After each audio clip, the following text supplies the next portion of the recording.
Hey, this is Gina Grad. Hi, this is Teresa Strasser. Hi, everyone. This is Mike Errico. Hey there, this is Casey Cavalier. I'm Rocky Rose. And you are listening to The Jay Franzi Show. Lucky you.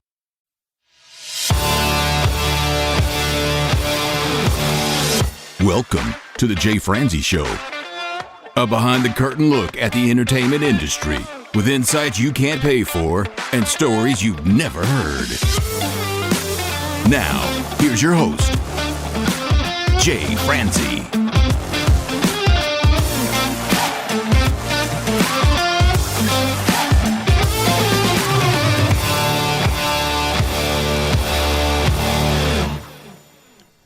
Well, hello, and welcome to the show. I am Jay Franzi, and this is your backstage pass to the entertainment industry. This week, we get to talk with an amazing new country artist. We get to talk with Matt Oakley. We'll talk to him about his influences, his writing process, and we'll discuss his marketing strategies. Now, Matt is an amazing new talent, and I can't wait to talk with him tonight. So if you would like to join in, comment, or fire off any questions, please head over to jfranzi.com. Now, let's get started. Matt, sir, how are you? I'm doing well. How are you doing? I am absolutely fantastic, thank you. If you don't mind, why don't you just start by telling us about your influences? Yeah, for sure. So, I mean, if we want to date it back to just what made me love country music and kind of get into it would be, everyone asks me, what band or what artist, and the one that I keep repeating that I kind of grew up on would be Rascal Flatts. We went to a bunch of Rascal Flatts concerts. We listened to a bunch of their songs, and there was something wholesome about it that carried on like throughout my life, where it's like I put on those songs and I could kind of get a feel for it. And ultimately, when I got into songwriting and recording, I wanted to be able to translate certain things that have happened in my life and tell a story the same way they did. And so I'd say that's the earliest influence I can go back to, and it's been the biggest one. These days, a lot of Riley Green, Cody Johnson, that like real heartfelt storytelling, songwriting, that's always hit me the strongest. And so I figured if I'm going to make something and talk about my life, it might hit the audience the strongest. So you mentioned storytelling. Does that mean you feel storytelling is essential to your writing process? Yeah, I'd say that's the strongest part to them. Early on, when I got into it and I was like, just first starting out, it was a bunch of nonsense. It was like, okay, this rhymes and this kind of has a decent melody to it. Let's just put it over some instrument and it'll sound good and it'll do good. Right. And you learn over time that what grabs you and what keeps people coming back over and over is like whatever emotion they can invoke from, whether it's your voice or whether it's your melody or whether it's your writing. And I dove fully in the writing aspect of it. I don't think I'm the greatest singer of all time, but I do think I can hold my own when it comes to let's sit down and let's create a song that people can either relate to or follow along. Almost as if you got them for 3 or 4 minutes. Tell them a story that they can come back to or get parts of and come back to later. And I think that's the coolest aspect of it all. So yeah, I'd say storytelling is the strongest part. Well, that's interesting you say it that way. Storytelling is a key part of country music. But I've listened to your music. I thought you had a great voice, and I think you also have a great way of telling a story. Thank you. So do you feel as if your storytelling is stronger than your voice then? I'd say these days it's come a long way, and it's only been a couple of years since I really dove into it. But I'd say these days they kind of go hand in hand. I like where I'm at with both of them. I say I'm not the greatest singer of all time because you got like the Michael Jacksons of the world that can hit these crazy notes that I'd never dream of hitting. But the one thing that I've gotten a lot from a lot of the people up in Nashville would be like the uniqueness and like the grit to it. And so I've just played into that. And I've tried to take the compliments and the unique compliments and create my own sound. And I think that I don't try and put it in a box of ranking myself or how my voice sounds. This is the song I made. This is how I sung it. I hope people like it. Well, I don't think country music would really benefit from a range of a Michael Jackson. Yeah, I mean, if you look at artists like Kenny Chesney, I mean, he has a very limited range, but he has great songs and a great way of he has a way of making use of the talent range that he has. So I like what he does with this stuff. So early on, what was the pivotal moment that got you into country music enough to want to consider it a career? So I'd say when quarantine hit, I was just at home and You can see the guitar I got hanging up on my wall. I got another one over here. Les And it's Paul there. all self-taught on all of them. And it's been one of those things that's during quarantine, we had this piano in our living room, and I never took lessons, but I learned like the basic chords, the C's, the F's, the E's, the D's, The 1, the 4s, and the 5s. There we go. Enough to write a little progression and come up with just my own little melodies. And once again, it was quarantine. I had a bunch of time on my hands, and I posted a few snippets and some covers on TikTok, and people started showing love and showing support. And then a bunch of my buddies were like, why don't you try making some songs and putting them out there and see what happens? Ended up doing that. And over time, it evolved into its thing. And it's just, I mean, my life and my story lends itself to country music. My voice, it suits it the best. And like I said, with the storytelling being such a large part, it found its way into some Nashville studios, and I'm super grateful for it. And we're here now. And I will say, here's another good thing. And here's a testament to what just kind of being on your own path and doing things your own way. If I wasn't subject to being in one spot, you couldn't go out, you couldn't go see your buddies. There was a lot less, I'd say, like breaking into, if you don't know anything about music, you don't know how to play an instrument, you're sitting there like, oh, maybe this may not be the cool thing to do, but it was quarantine. I was like, this is fun. I'm gonna just dive into it. And it got to a point where I was like, I'll throw a video out there too. It's not going to hurt anybody, but I might not have gone down that road if I wasn't, locked in the house for a few months. And so I look back on it as like glass half full type thing of being able to figure out this is what I wanted to do. And it's snowballed into this great thing. So I'm super grateful for it.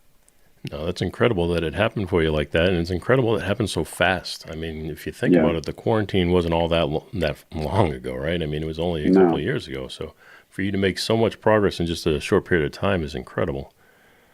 So do you feel like your style that you're creating is unique because of that? I'd say so, because I guess I get what you're saying when you say it doesn't feel like too long ago, but when you're doing it every day, it feels like, okay, a couple of years of doing this stuff. But I've said this a lot. You think you've got it down until another year goes by and you learn a whole bunch of stuff. Right. And then another year goes by and you meet a whole bunch of people and they teach you a bunch of stuff and they bring you in certain rooms and they bring you around certain people. And it's like, I think I'm still not years away from being the artist I want to be. I think I am the artist I want to be now. And I think this album and this project I've been working on is who I'm supposed to be as an artist right now. But I think in a couple of years, once I learn a couple of years more worth of information and meet a couple of years more people and connections and networks, and that's the part that I don't ever want to take for granted, is really being in the seat for the journey. And I've appreciated it so far. So yeah, I think where it's taken me it's the sound I want, and I'm proud of it. Well, you make a good point. So things change over time, and a year is a long period of time. But in a span of a music career, a year is a very short period of time. I mean, you can take a look at even like a Taylor Swift of all artists, that her career hasn't been around all that long. However, it's been massive. It's been over a decade, and she's spanned genres, and each album is a whole different experience. Yeah. So I can only imagine that when you say that you're putting this album together, by the time you're finished with it, it'll probably be different, from the start of it to the end of it will be different. Just like your career up to this point has gone over like a 2-year period. Writing an album, putting that together could take a couple of years, and that could be an entirely different point in your career. Yeah, 100%. So the style, let's talk about the style a little bit. How would you classify your style? I'd say it's in that pocket of country rock, but it's not full rock. It's all live instrumentation. It's all get the whole band in the studio, bunch of layers, 50, 60 layers of instruments, a bunch of guitars going, really lively drums. The BPMs are up there. And so this project is it's country as country gets, but it's also got these hints of rock here and there. And a lot of the choruses go up with some harmonies, which is very Nashville, but it's the way that the melodies are sung. I'm biased because I was a part of the writing process, but it's so unique in the sense of it's not country rock the way you think of country rock, where like super in your face. It's country with a lot of energy. It makes you feel a certain emotion, which we're happy with. Yeah, it's got the backbeat of rock, but it doesn't have like the in your face guitars of rock. Yeah, So there you go. it's got a really cool feel to it, and I think it's unique. I don't think it's like your typical modern country or modern country rock type genre at this point. It's got more of just a feel. So it Yeah. takes us back the way country was a little while back. Even I like love that. a George Strait type era. I Yep. mean, he had a backbeat to it, but it wasn't in your face guitars. So Yeah. I think it's definitely cool, and it does have a rock and pop crossover to it. So it does have some modern influence to it that you wouldn't typically hear in country music, even if it isn't a non-traditional instrument. So do you purposely seek that type of style? I'd say so. I'll give a big shout out here because he's played a massive process in making what I want out of this project become what it is. His name's Phil Mosley, and he's one of the producers on it, and David Ray. And these two guys, I came in, and the first week of us working together, we wrote 4 songs in like 3 days, and we cut all of them that week, which is like unheard of. Yes. And we only wanted to leave that trip with 2. And we went to David Ray's house after writing over at Warner all week. And then we were like, let's play through them and see which 2 we want. And then we were all just like, let's cut them all. Let's not get rid of songs. And so it was like, it's one of those things where I came to them and I said, this is kind of the idea I have. I want to make country kind of like, and I love that you said that, kind of take country back to what it was, but in a modern way. And I didn't really know how to say that. But then, 12, 13 songs later, exactly what I wanted is what we have. And so there's something that's so beautiful about like a project coming together. And now we have this record that I can look back on the last 10 months and be like, I walked in with just an idea of something I wanted, and now we have it. And it's really cool to have. That is cool. Let's take a quick step back just to keep everybody on the same page. You mentioned writing over at Warner. Yep. Warner is a publishing house in Nashville. So who in the team has the publishing deal over at Warner? So it's an independent project that we're doing that we did with David Ray, and him and Mosley have a partnership with Warner, and so they have access to the rooms. I don't want to speak on their business. I'm not too in depth on it, but we got linked up with David Ray, who had the connections at Warner, so we wrote over at Warner Chapel down there in Music Row. All right. So you said you wrote these songs and then they partnered with you to produce them. So what's the production style like for them? Yeah, so we go over, most of it's been done over at Ronnie's place, and that studio is insane. It's got such a crazy vibe to it, and we go in there, we chart them all out, we kind of talk about the vibe, and then all the union players come in the control room, and we kind of go over the idea and the vibe of the song, how rockin' we want it to be, how full, how much do we want the chorus to explode versus how much energy do we want the verses to have. And like I said, when we're writing the songs, like me and Phil and David or whoever may be in the room, as we're writing them, I'm kind of giving them the vibe, and then I kind of hand it over to Phil because he knows these guys and he works with these guys every month, every week. And so he kind of got the verbiage down, and I never like to step on toes ever. And so it's like, I told him what we wanted. We wrote an entire song too. We spent hours doing it. I trust that the version that we get to them. And I'm also willing to speak up. And so I'll say the production process, when everyone's in that control room, you got like people who just are so talented in what they do. It's like, it's going to be good regardless of what's said, but I appreciate the openness of the ability to give my 2 cents when I can. So again, you mentioned Ronnie's place. Do you mean Black River Entertainment over by Soundstage? I believe that's where it is. Yeah. So it's right off Music Row. Yep. So you mentioned having a team of people in the room, and that's your traditional Nashville way, right? You have a team of musicians Yep. that come in and you record live, which is the benefit of being in Nashville. Yeah. And like you said, it's fast moving, it's exciting. You walk in with the writers, you hand chart over to the musicians, they go in the room, and 3.5 minutes later you have a song, which There you is go. absolutely amazing. And it's crazy to watch it and not be like a trained musician. You're like, these are the most talented people I've ever seen at work. And when you watch people do what they're clearly meant to do, there's something so like fulfilling about it. It's like good for them, good for us, good for everyone involved. It's cool. Well, let's talk about the team a bit. I don't know if you remember everybody's name, but do you remember who engineered it? Yeah, so Mike Stanowitz, I think it is. Okay. He engineered it. Mosley was production. David Ray was production. There's so many names, and one thing that I will say about myself is I'm bad at names and You and me both, buddy. flying in there a bunch. But I will say that, I mean, everyone's played their part in it, but I'd say those first three have had a big hand in the overall vibe versus one instrument at a time. These guys were kind of all sitting there being like, where do we want to take this? Does it feel too fast? Does it feel too slow? Do we want to go half step up, half step down? We fight through that with those three. And I'd say we've kind of we've figured each other out a good bit.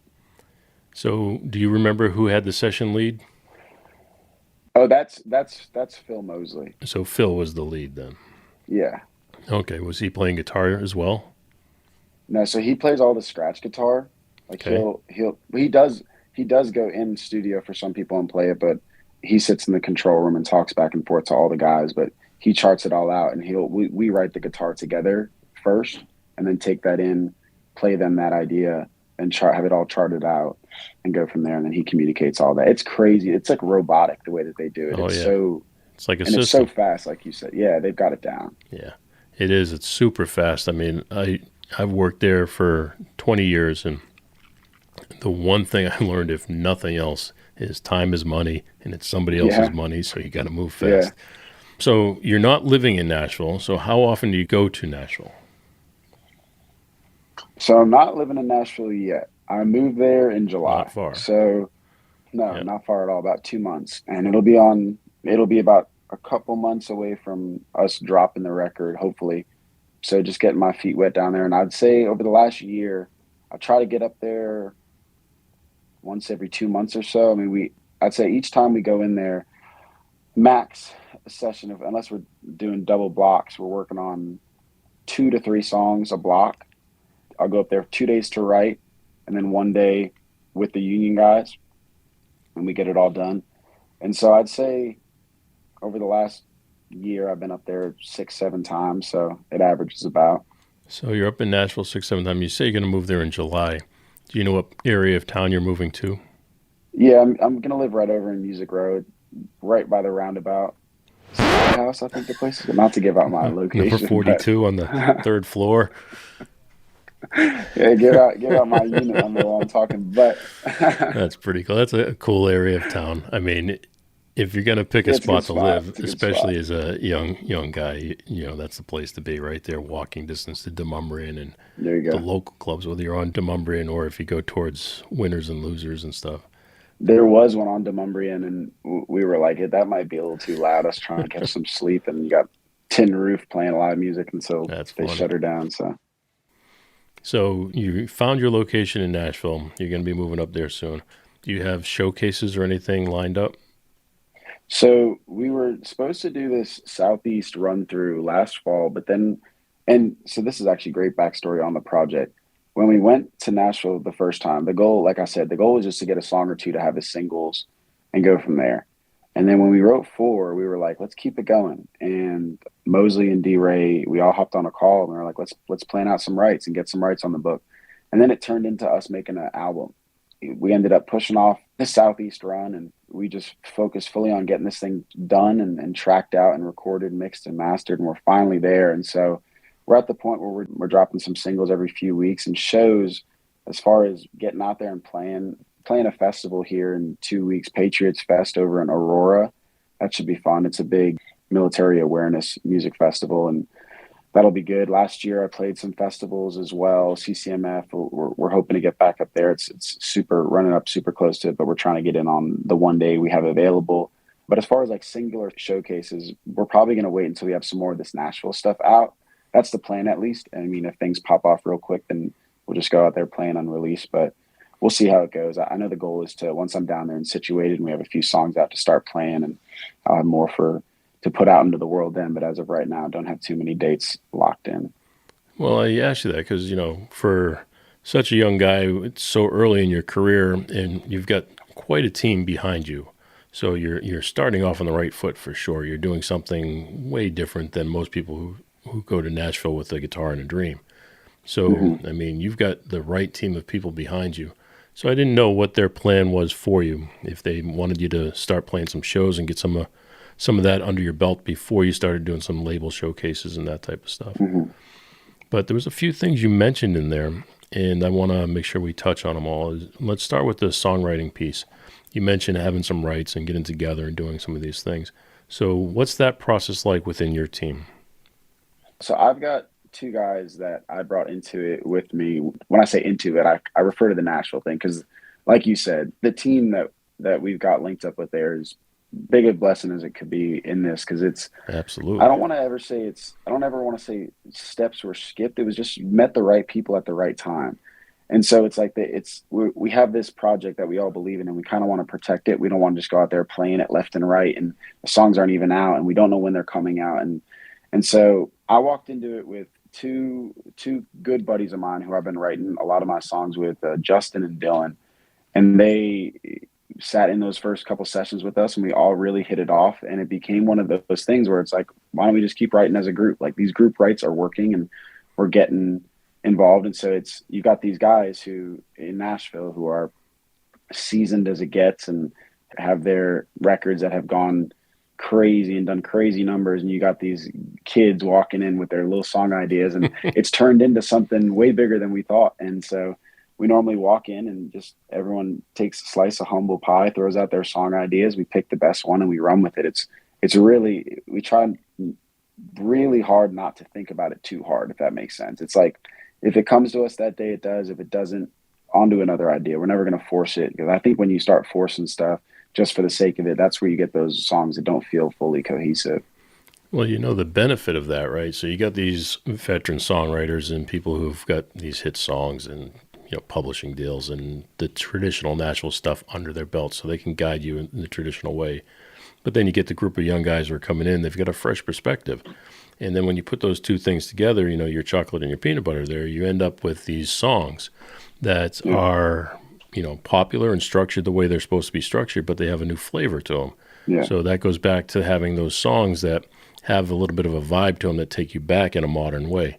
I don't think you're going to get that without that type of collaboration.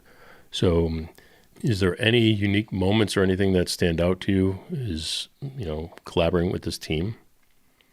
Yeah, I'd say just like what you said, like in my mind, I thought we were going to walk into it and it was going to be them saying, we have these ideas, which one do you like? And then they pretty much write it and we go from there. I was like almost nervous in a way. I'd only had songs out for about a year and a half before walking into this room. And it wasn't that. It was, what do you have? And then they played some guitar and they were like, okay, like riff some melodies and see what we land on. Let's see where your voice sits. And they put it, them being the ones who have done it forever, putting it on me and on us was like, okay, I wanted to kind of not prove myself, but like I wanted to feel like I belonged. And they gave me the opportunity to do that. And then we just hit the ground running like that. And then from then, if they had an idea they would throw out, they would throw it at me and be like, all right, sing it. Let's see how it sounds. And I'd do it and go back and forth. And so very quickly and very organically, I learned their style and they learned my style and my voice and my thing. And I think that's at no point was like, oh no, like I don't want to get into it. I don't want to, I just, as far in as I could have gone in that first session, I was like, I'm just going to try and be myself and act like I've known these guys for years and we've written a million songs, even though we hadn't. But I'd say that first week with them, it stands out in the collaboration way because it was like they were there to make good songs and we came there to make the best songs we have made, and that's what ended up happening, and I'm super happy about it. Well, that's a good point. You talk about going in there and almost having to prove yourself, and I absolutely understand it. As a young guy going into a room with seasoned professionals, you do kind of have to prove yourself. Mm-hmm. But when you do that, you go into that room, how much imposter syndrome did you actually have? A decent amount. I wouldn't say imposter syndrome, but it was more like I knew I had something in me to give. I just hope it came out right. It was like, I hope this is one of my good days type thing. And so maybe the nerves were hitting me where it's like, what if I do mess up? And what if they think that I'm a fraud, or if they think I'm not that good, or they become not that invested? And I was like, the only way that'll happen is if I hold back and I try and fabricate this perfect idea, this perfect melody. I was like, whatever. I think I went into it with like, if I'm good enough, it'll show. If I'm not, it'll show. And so I kind of just tried to be really open about it. But the imposter syndrome was a little bit there where it was like, I'm bound to have a bad day. I hope today's not one of them. Right. Well, I mean, the nerves, obviously, you fought your way through them, but Yeah. was it at a point where you were wondering, how am I going to perform? How am I going to sing this right now? Yeah, so a lot of my songs, I carry a very low tone in them. And we were kind of talking about that Michael Jackson super high. I don't have some crazy high register, but we were in there and I was singing and I was going up in certain parts, but not staying up there as far as range goes. And David actually was like, Sing it, just no guitar, just sing it." And I was like, "I can't." And he was like, "Yeah, like yes, you can." He's like, "I heard you do it in a few notes, just do it." And I was like, "I really can't." And then he was like, "Then just scream it. Don't even sing it, just scream it."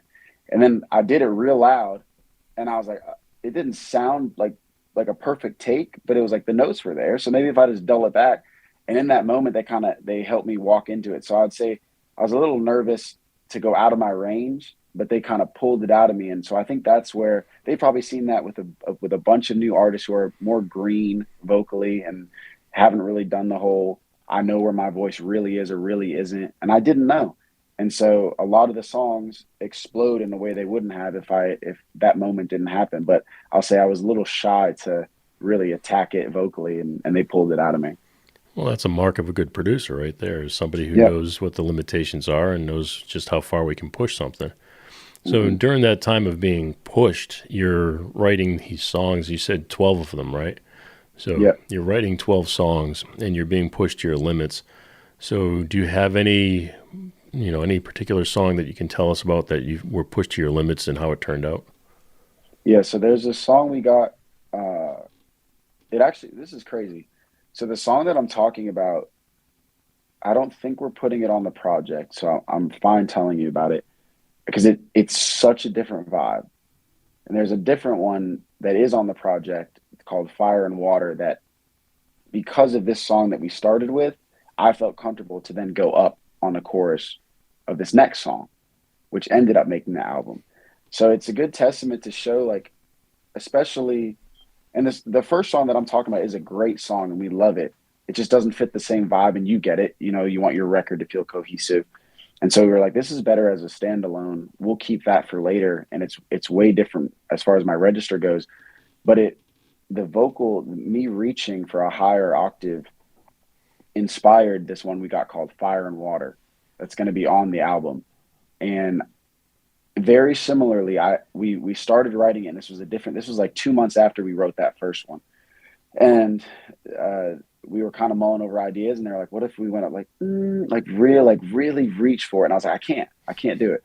And they were like, you said this last time. And then we went in the studio and you did it. And they're like, just do it, turn your brain off and just do it. And I did it. And it's become like everyone's favorite song. And so it's like, that goes to show, like, if you're starting to make music, you can't be scared of either not sounding perfect or creating a bad song. Just do it, throw it at the wall. And if it doesn't sound good, then throw it away, but you're not going to know until you put it out there. And that's what I've realized. And so, yeah, Fire and Water is a good example of that. Well, you have to experiment, right? You have to Yep, throw it out there and see what you can do. exactly. So you wrote these 12 songs and you're developing, opinions based on your performances, which is great. So out of the 12 songs, has any one of those songs not necessarily gravitated to be a single, but gravitated towards being something that you feel encapsulates you? Yeah, I'd say there's this one we got. It's going to be the title track, I think. So I don't want to give away the title, but I will give away what, because like I said, we're months away from it. But it talks about my journey to get to this point, and it's a real deep cut, and it's really heartfelt, and it's just about all these shows that I've played, and like doing these little dive bars, or even if it's running up and doing karaoke with your buddies. It's like the love for music that I always had, and then kind of taking that turn into committing to it. It being, this whole song is about it being what I thought it was going to be and what I wanted it to be. It's almost like pulling back the curtain. And once I got behind that curtain and wasn't on the other side of it, I thought, like, you always hear like people talking about how being famous sucks or being in the entertainment industry sucks. And like, you think you love it, but there's all this stuff that comes with it. I've gotten up behind the curtain and I've loved every second of it. Like, I get to meet really cool people. I get to write songs with my friends. I get to travel across the States and sing into a microphone for strangers and go out there and share a drink and share a laugh and share a story and share my songs. And it's like, I can never imagine a world in which that isn't the most fun thing to do. And so there's a song that I'd say it's going to end up being the title track. So whether it's 6 or 9 months or however long from now, that one encapsulates me and my journey as an artist the most. So let's take the step back. You're performing for people. You get to travel around. You're getting to do all these things. You're developing a following of people, and you can see that it's clear in your social media that you're developing a nice large following. So what are you hoping that the following or the listeners get out of your music? I'd say authenticity. I try and authenticity, not in a way that pertains to me, but just when they put on a song, they can listen to it and know that there's nothing like, I'd say the biggest thing that I want to give off is just like the genuine aspect of how everyone should live their life or should want to live their life. There's nothing like braggadocious about the songs. There's nothing in the songs where it's like I'm trying to be too cool for my own blood, or there's nothing. I'm not trying to paint a picture of somebody I'm not. And I want that to be translated, whether it's a post on social media, like you said, or if someone goes and plays one of my songs. I want the story and my image and my posts and interviews, and I want everything that I am to be authentic and translate and just put it out there, because like I said earlier, people are either going to like it or they're not. There's not an artist, there's not a song, there's not a person that everybody loves or everybody hates. There's two sides to every coin. And so I just figured the best way to get an authentic read on how people feel about it is just be authentic myself. And so I'd say, in one word, summing it up, authenticity would be what I want to give out. Well, that's something that takes people their entire career to realize. So for you to understand that at the beginning of your career is probably a great thing.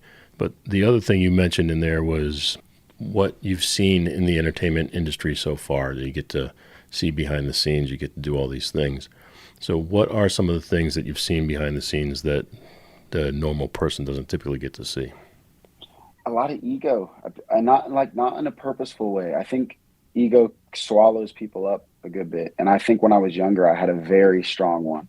I thought I deserved things, and I'm talking years ago, but if I put myself back in that mindset, if I had stayed in that mindset of feeling like I deserved things I really didn't, or I was better than I actually was, I never would have gotten where I am, and I would have turned people off, and I would have walked into rooms not ready for conversations I probably thought I was ready for. And so I'd say ego and getting ahead of your skis is the most detrimental thing you can do. And obviously it's the number one thing that comes with people in the entertainment industry is people think they're all egotistical, but the ones who seem genuine usually are. You can't fabricate that in a way like you got cameras on you all the time, or you're doing shows and you're meeting people or whatever it may be. And so, yeah, I'd say I left my ego at the door a long time ago. And I'd say the second I started doing that, everything that I have has come from a sense of gratitude. And I'm really appreciative of everyone who's taken the time to be like, this kid's got something, let's figure it out. And we've kind of all figured it out together.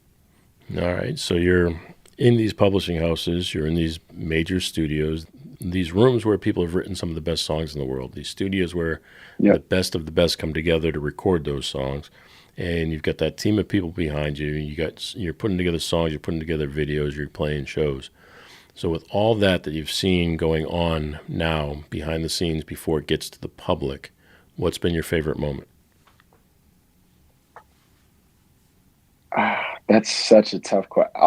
It's going to be, you're not going to like my answer, but I've talked about the journey of it being the coolest part, and it really is everything. Like I don't ever look back at one moment and be like, that was the cool moment. It's all been cool. It's all been I'm never going to be the guy that's like, act like I've been here before. I haven't. I'm green. I didn't know what I didn't know. And I walked into these rooms, and, you know, the people that I walked into the rooms with, they had no ego either.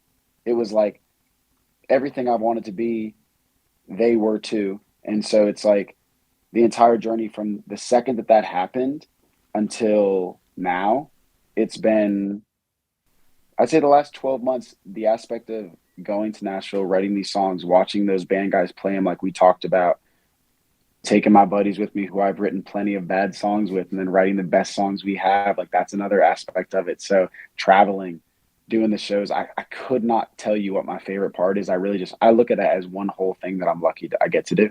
Oh, absolutely. I mean, you're a lucky guy. I mean, anybody who gets to this point is lucky just to be involved in it. And I always said I just enjoyed working with the team. I didn't have to be the best person on that team. I just wanted to work with the team and be in the room with such great people and witness the great songs that we put together, just see them come to life. Yeah. Another thing you just mentioned in there was that you're with these other artists and other people who are the same as you. So what are you hoping sets you apart from these other people? I don't sound like anybody. In the beginning, I hated that. I was like, I want to sound just like Morgan Wallen. I want to sound just like Luke Combs. And now what it really was always about was become a better singer, write your own songs, and write them for Matt Oakley. And the goal should never be to sound like anyone else. And I heard that, but in the beginning it was still like, no, but I want to, because that's what people like. And I want people to like it. I want to like it. And the only way I like it is if I sound like myself and it's the best version of a song that only I can sing.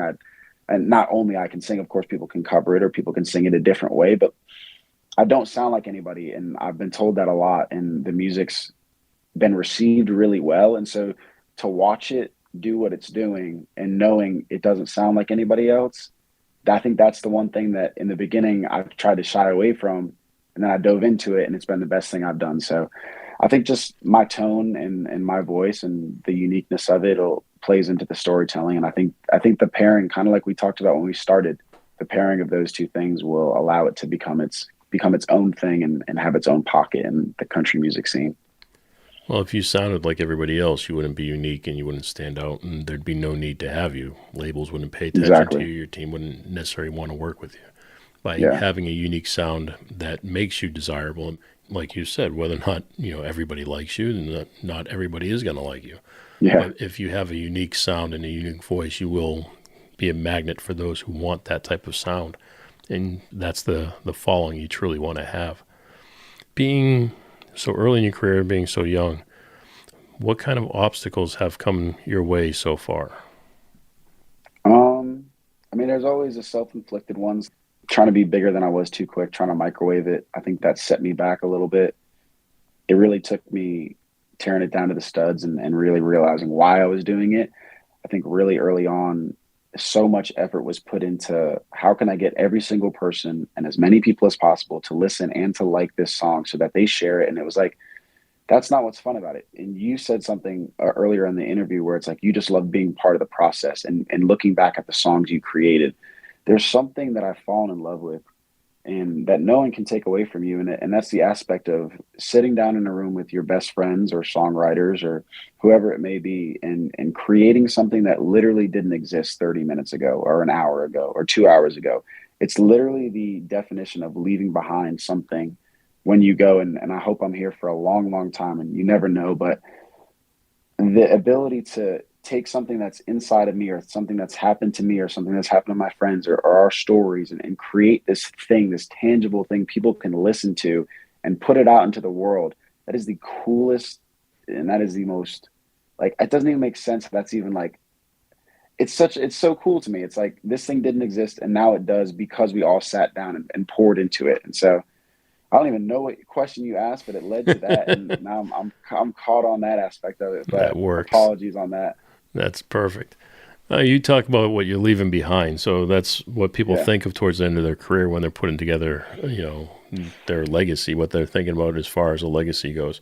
I mean, obviously it's too soon in your career to be thinking about way too soon. a legacy. But if you were to fast forward in your mind, what are you hoping that legacy would be? I'd probably just say someone who's caring and cared about it enough to be honest and open and bring people into it. And I'm a very, very, very blessed person. I pray about it all the time. And I'd love for that to be something that's associated with me when I go. And I want people to know where I stand on that always. And it's got me where I am now. And I know it's going to take me to where I'm supposed to go. And I think bringing my friends into it with me and bringing my loved ones into it with me and doing it for all the right reasons is kind of what I would love to be remembered by. And I'd love to have, whether it's 5, 6, 7, 8 great records that have their own vibe. I think I'd love to leave behind multiple albums, and however big or however small it is, just be able to look back and be like, hey, we did that and we gave everything to it, and this is what we're left with. Well, yeah, I mean, I wouldn't limit yourself to 5, 6, 7, 8. Let's go a little higher and get some more out there. Let's get that 20. George Strait, 11, 12, There 15. you go. Let's move it up a little bit. Let's do it. So let's switch gears just a little bit, because we talked earlier about Sure thing. social media, and your following is pretty large and you're starting to grow it. These days, social media plays such a huge part in somebody's success, because labels and teams of people like yours, they want to work with somebody who's already laid the groundwork for a little bit of success and can show that they can develop a following. So what's your part in your social media? Yeah, so I will say this. I'm not the biggest fan of it. It's obviously gotten to a point where you have to do it. Right.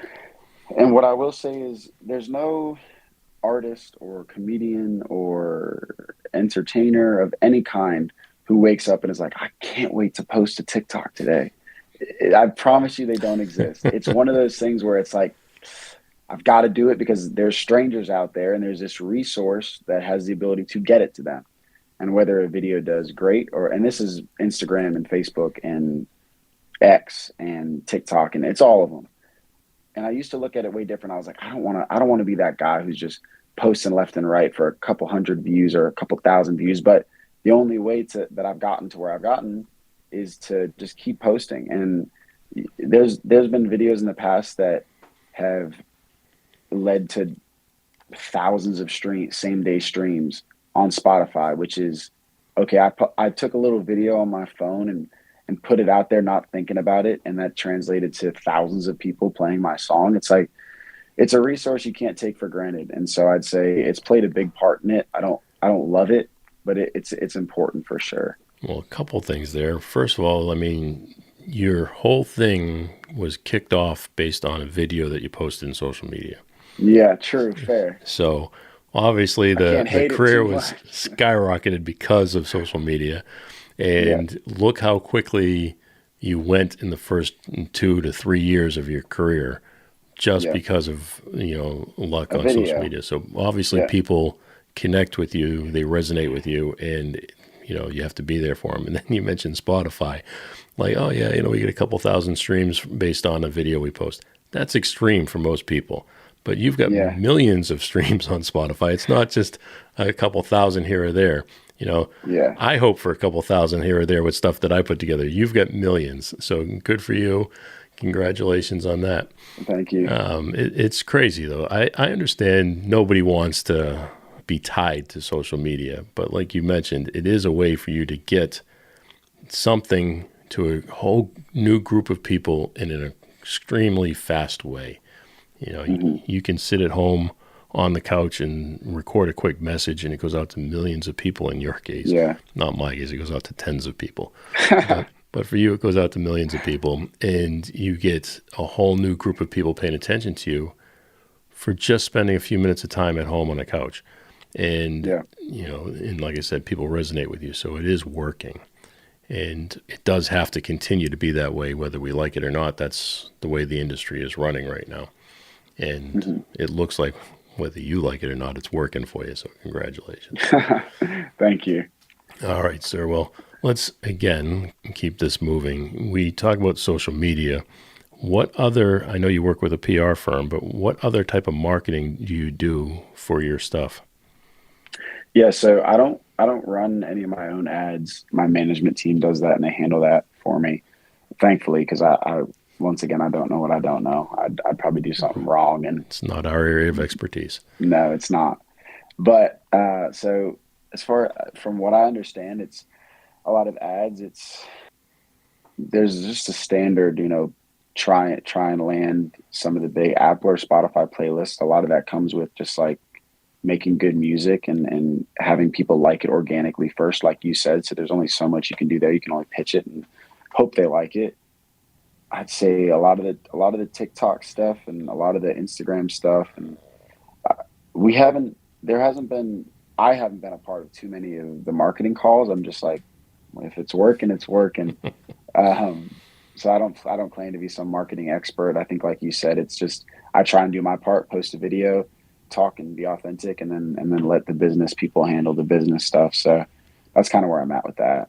Well, that's the reason for the PR companies, is to make sure that they're Yep. handling things the way that the industry expects it to be handled.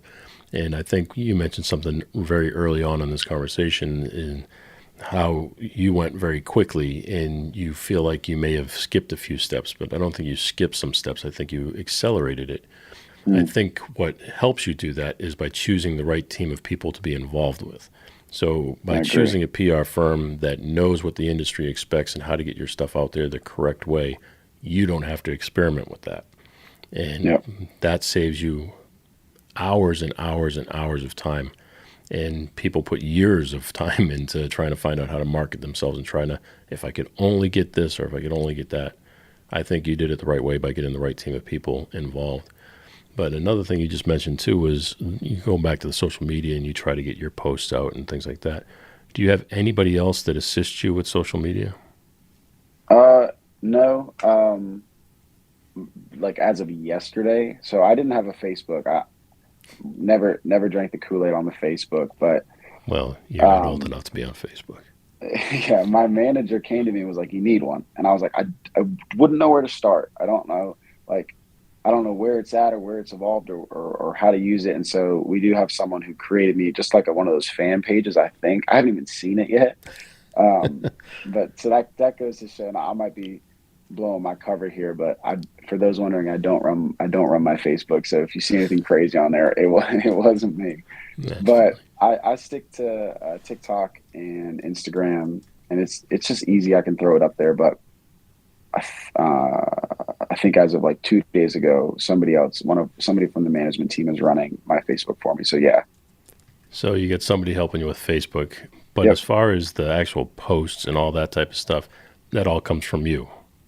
yeah, Are you taking the time to respond to comments and engage in the actual following or with your yeah, for following? sure. I try and make it as laid back as possible. Like I said, it's never I'll never be too big to if someone's like, oh my gosh, I love this song so much. I mean, I owe them a thank you. I know it's still early in the career, right? I mean, we've mentioned that a couple of times. I don't want to think that you know everything at this stage, but from what you've experienced so far, what advice would you give to somebody who's looking to break into the industry? I kind of touched on it a little earlier, but I want to bring it back because I think it's so pivotal. And I think everyone's so hard on themselves about everything, whether it's how they look or how they sound or how they dress or how they're perceived or their reputation. It's like you gotta let it all go.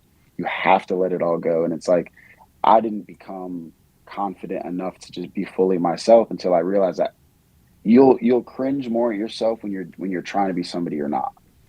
You'll hate the things that are done or said about you.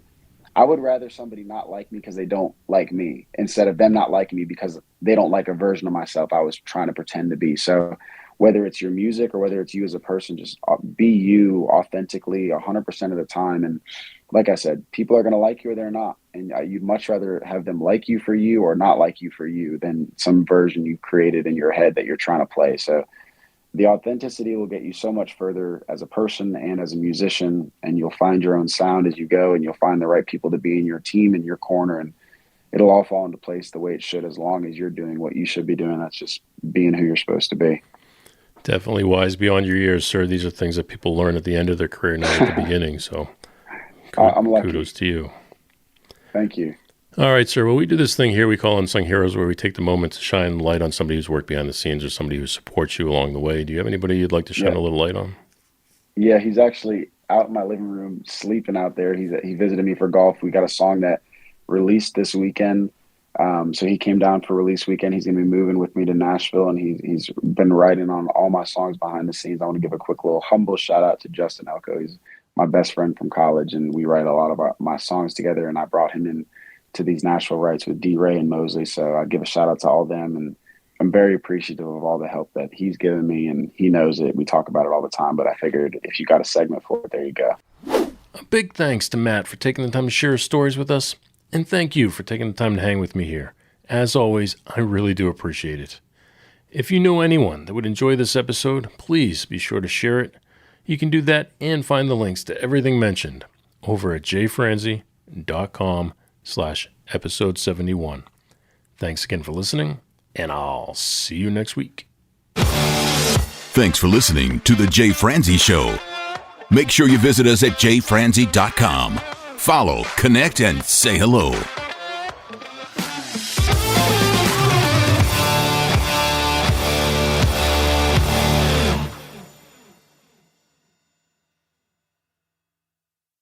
This episode has been brought to you by VR Knives, your source for 100% custom knives made by a true rock star. So, if you're in the market for a new piece of art, reach out to VR Knives. 407-421-5528. 407-421-5528.